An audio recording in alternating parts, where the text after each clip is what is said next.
Togo, qui dit que Faure Gnassingbé est une marionnette, publié par Miadjo. Les Togolais reprochent de plus en plus au régime de Faure Gnassingbé les maux de corruption, de justice opérant dans la partialité, d'absence d'état de droit et de restriction de l'espace civique. Tout en dénonçant ces maux, particulièrement la corruption, certains observateurs pointent du doigt l'entourage du chef de l'État qui porterait des coups aux initiatives de ce dernier. Toutefois, si l'objectif de cette lecture des choses est de valoriser et de protéger le chef de l'État, en l'exonérant de la responsabilité des maux que les Togolais reprochent à son régime, alors l'objectif n'est pas atteint. Bien au contraire. Il est clair que ce positionnement n'est pas très flatteur pour le chef de l'État, comme si le chef de l'exécutif était devenu une sorte de marionnette entre les mains de son entourage et qu'il était donc dans l'incapacité de tenir ses troupes et de prendre des sanctions, lorsque la situation l'exige. Mais cette grille de lecture ne tient pas la route à l'épreuve des faits. En effet,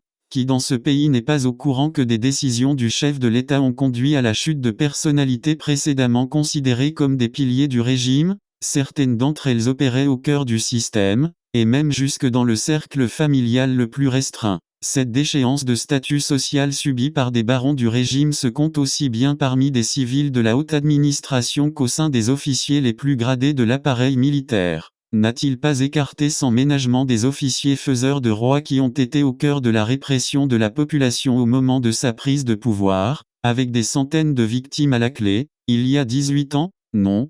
Personne ne peut oser dire que le chef de l'État ne sait pas sanctionner. Il sait le faire. Il le fait quand il veut et il le fait comme il veut. Il est seul maître à bord. On peut reprocher des tas de choses à Faure Gnassingbé, mais il n'est certainement pas une marionnette. Qu'on ne lui fasse donc pas cette injustice, qu'on ne lui fasse pas cette injure. Oui, le chef de l'État togolais et président du parti au pouvoir sait parfaitement prendre des sanctions quand il le décide. Alors, après avoir lui-même déclaré publiquement depuis avril 2012 qu'une minorité accapare la richesse du pays, la grande question qui se pose est de savoir pourquoi le chef de l'État ne prend-il pas des dispositions pour mettre un terme à la corruption qui empoisonne le développement? Et pourtant, depuis cette déclaration, les scandales se suivent et concernent des sommes faramineuses qui se chiffrent en dizaines, voire en centaines, de milliards de francs CFA. Des rapports de la haute administration l'affirment désormais, comme récemment celui de la Cour des comptes sur la gestion du fonds Covid.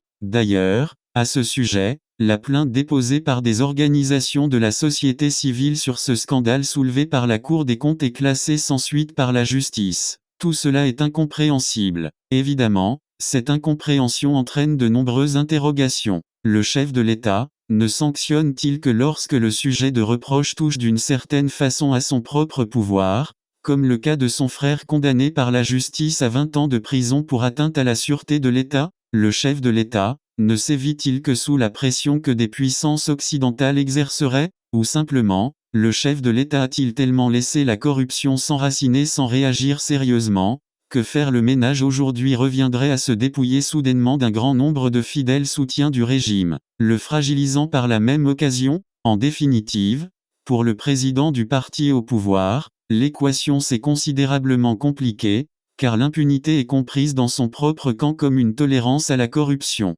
Celle-ci a donc explosé, entraînant de nombreuses personnalités dans son sillage. S'attaquer à la corruption s'apparente désormais à ouvrir la boîte de Pandore. Pourquoi le chef de l'exécutif prendrait-il un tel risque, si rien ne l'y obligeait? En tout état de cause, surtout dans un régime hyper-présidentialisé, si la corruption perdure et s'accentue autant sans que les auteurs identifiés ne soient inquiétés, alors la responsabilité personnelle du chef de l'exécutif est entièrement engagée, à minima par l'impunité dont jouissent les auteurs de ce fléau. De grands experts et économistes, tels que Carlos Lope, Dominique Strauss-Kahn ou Tony Blair, peuvent venir du monde entier avec leur science au chevet de l'économie togolaise, tant que la corruption sévira avec autant d'acuité, et que les auteurs identifiés resteront impunis, alors, peu d'investisseurs sérieux frapperont à la porte et les projets lancés n'auront pas le bon environnement pour produire des résultats structurants. Quand un régime confisque le pouvoir depuis plusieurs décennies, il faut au minimum s'en servir pour le bien-être des citoyens,